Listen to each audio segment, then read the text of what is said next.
The old farmer had seen plenty of strange things in his time, but nothing quite like this. He first spotted her at dusk, lurking at the edge of his property, watching the smoke curl from his chimney as he slow-cooked the last of the autumn pork. At first, he thought she was just another stray looking for scraps, a half-starved wanderer drawn to the scent of meat.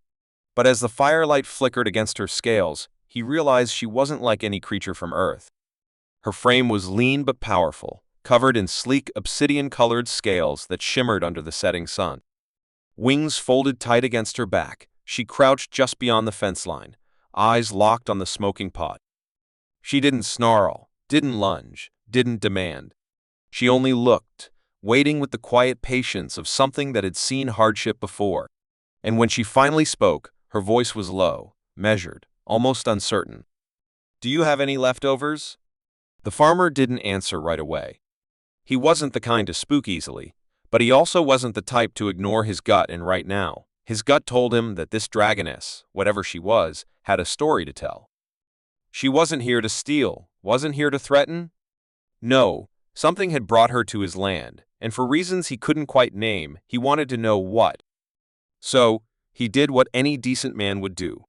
He handed her a warm piece of pork, still glistening from the fire, and watched as she hesitated before taking it. Her claws were careful, as if she wasn't used to kindness. She ate without rushing, savoring every bite like someone who hadn't had a meal in a long time. That should have been the end of it.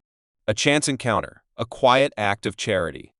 But something nagged at him. Maybe it was the way she kept glancing over her shoulder. Maybe it was the unspoken weight in her voice, the exhaustion behind her careful movements. When she finished eating, she bowed her head in thanks, then turned away, vanishing into the shadows of the tree line. That should have been the end of it. But it wasn't. Curiosity gnawed at him, whispering that there was more to this than a simple request for food. He wasn't a reckless man, but he'd spent a lifetime reading the land, knowing when something was out of place. And right now, everything about this was out of place. So he did something he never would have expected of himself. He followed her.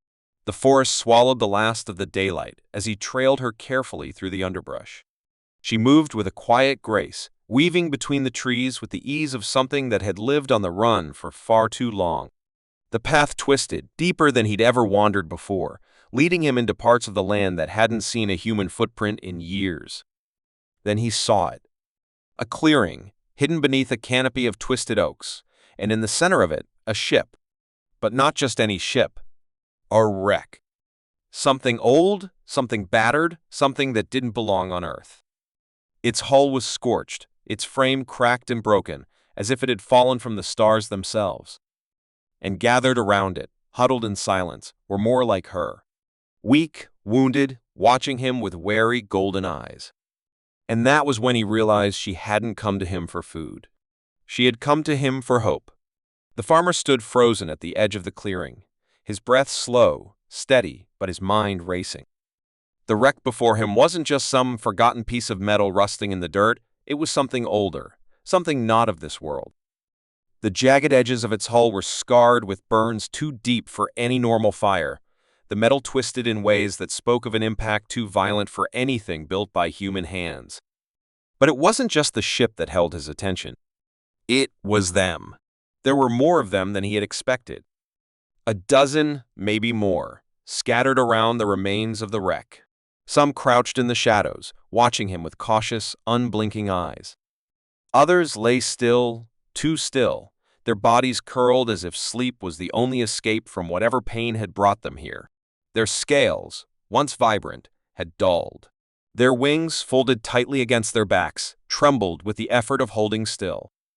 And then there was her, the one he had followed.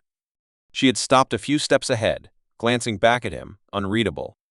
For the first time, he noticed just how tired she looked. Not just in the way her shoulders sagged, but in the way she carried herself, like someone who had been running for far too long. She hadn't asked him to come, hadn't told him to follow.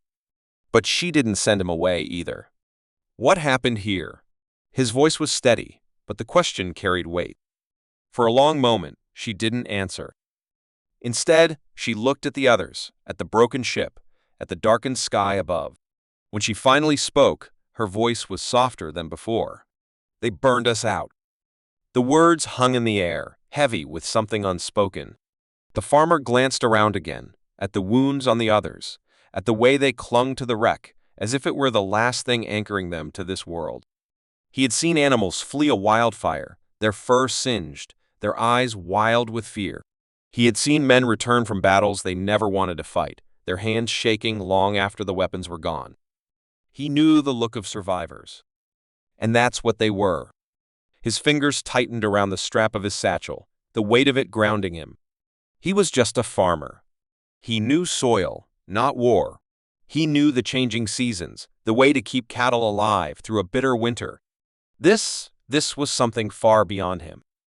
But then again, they hadn't come here expecting him. They had come because they had nowhere else to go. A faint rustling broke the silence, and before he could react, another dragoness, smaller, younger, staggered forward. Her legs wobbled under her, her breaths uneven. She looked at him, golden eyes pleading, and then she collapsed. The farmer didn't think. He moved.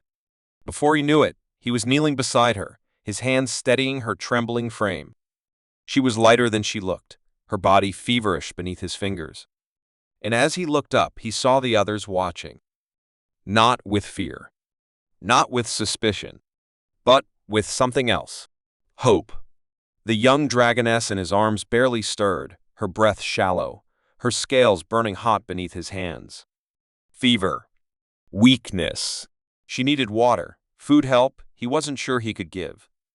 But as he looked up, he saw the others watching him, their eyes reflecting the flickering light from the wreck behind them. There was no hostility, no threat, only quiet desperation. The one who had come to his farm, the one who had asked for scraps, stepped forward. Her posture was tense, but there was something else beneath it. A silent question. A hesitation, as if she wasn't sure whether to trust him or pull the young one away. "She needs care," the farmer said, his voice low, steady. "More than scraps. More than a warm fire." The dragoness didn't move. But something flickered in her gaze. Then, slowly, she nodded. The farmer shifted his hold, lifting the young one carefully, feeling the unnatural heat radiating from her body. She weighed less than he expected, all sharp angles and exhaustion. As he turned, heading back the way he had come, he heard footsteps behind him. They were following. He didn't speak as he led them through the trees, winding back toward the small patch of land he had called home for years. The night air carried a chill, but the weight of what he had seen pressed heavier than the cold. Whoever these creatures were, whatever had happened to them, it wasn't over. By the time they reached the edge of his property, the old farmhouse stood silent against the dark sky. Smoke still curled from the chimney, a reminder of the life he had lived just hours ago before all of this. He pushed the door open with his shoulder, stepping inside. The warmth of the fire met him instantly, wrapping around him like a familiar embrace. He laid the young dragoness down near the hearth, grabbing an old wool blanket and draping it over her. It wouldn't do much, but it was something. The others hesitated at the doorway.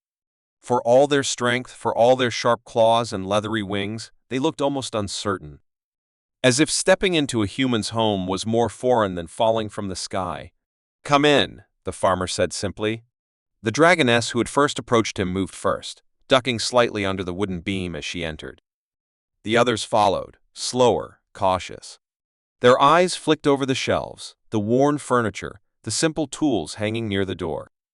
Things built by human hands. They had probably never seen a place like this before.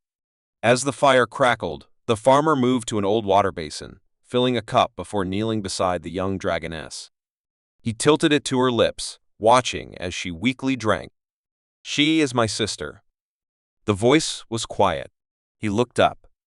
The older dragoness was watching him, arms crossed, tension lining her face.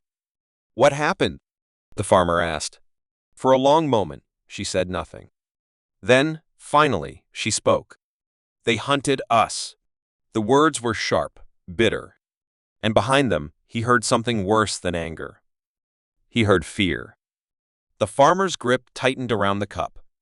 He had expected hardship. He had expected hunger, exhaustion, desperation. But this was something else. And as the wind howled outside, carrying the distant sounds of the forest, he had the sinking feeling that whatever had driven them here wasn't far behind. The wind outside had changed. The farmer could feel it in his bones. It wasn't just the cold creeping in through the cracks of his old farmhouse, it was something else. A stillness, an unnatural quiet, as if the world beyond his walls was holding its breath. The Dragoness sat across from him, her golden eyes locked on the fire, the flickering light casting shadows against the worn wooden walls. Her sister lay wrapped in blankets nearby, her breathing shallow but steadier than before. The others lingered at the edges of the room, silent, waiting. "They hunted us," she had said. The words still clung to the air, heavy and unresolved. The farmer set the empty cup aside, his hands steady, his mind anything but. He had spent his life working the land, rising with the sun, toiling through storms and droughts, learning the patterns of the earth. He knew how to mend fences, how to calm a panicked animal, how to survive when the odds were against him. But this was different. "Who?" he asked, his voice low. The Dragoness didn't answer immediately. Instead, she reached out, running a clawed hand along the edge of the wooden table. Her expression was distant, as if she were seeing something far beyond this room. "They came in ships." Her voice was quiet, but there was no mistaking the edge beneath it. "Not like yours. Sleek. Silent. We never heard them coming." The farmer listened, saying nothing. "We were not warriors," she continued. "Not anymore. We had left that behind." She exhaled, the sound almost a growl. But they didn't care. The others shifted at her words, wings twitching, tails curling tighter around their bodies.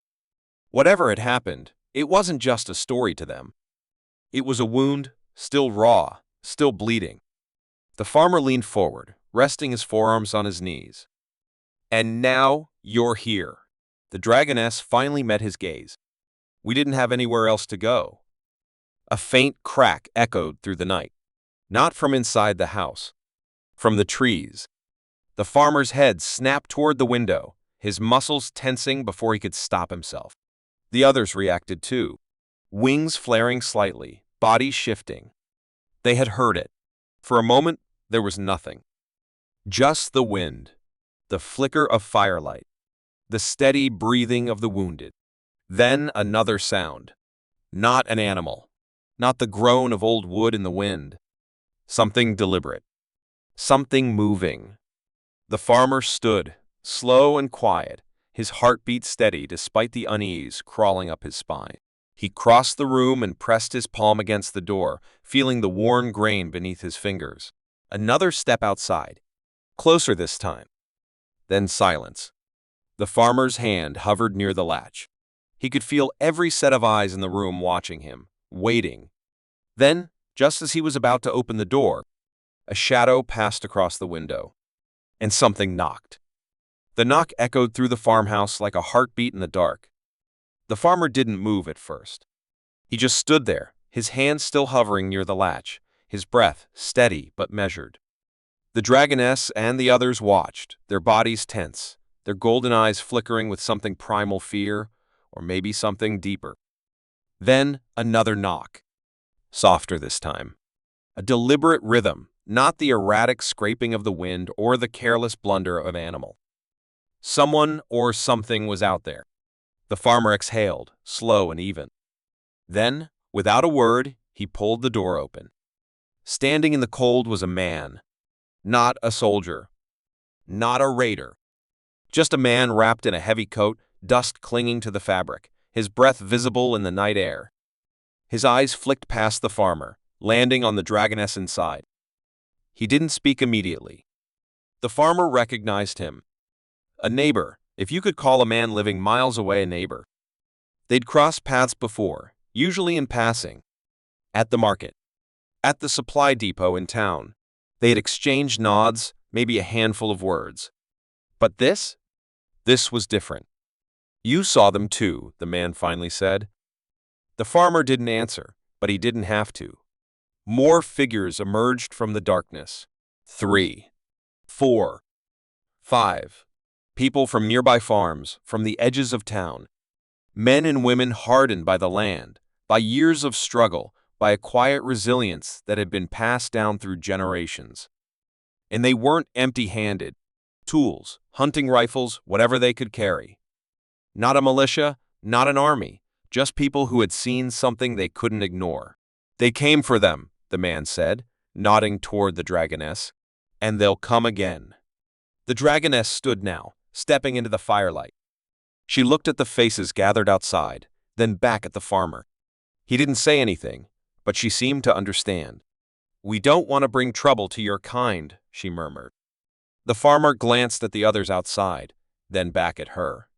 "Trouble's already here." For a long moment, no one spoke. The cold wind pushed at the edges of the house, but inside, the fire still burned. The farmer stepped aside, opening the door wider. "Come in," he said. The others hesitated, then, one by one, they entered. The fire crackled as boots met the wooden floor, as a quiet understanding passed between them. The world was changing, shifting into something no one had expected. Humanity had always survived. Against war, against famine, against forces far greater than themselves. And now, against this. Outside, the wind carried a distant sound engines, low and humming. They weren't alone in the night. But they never had been.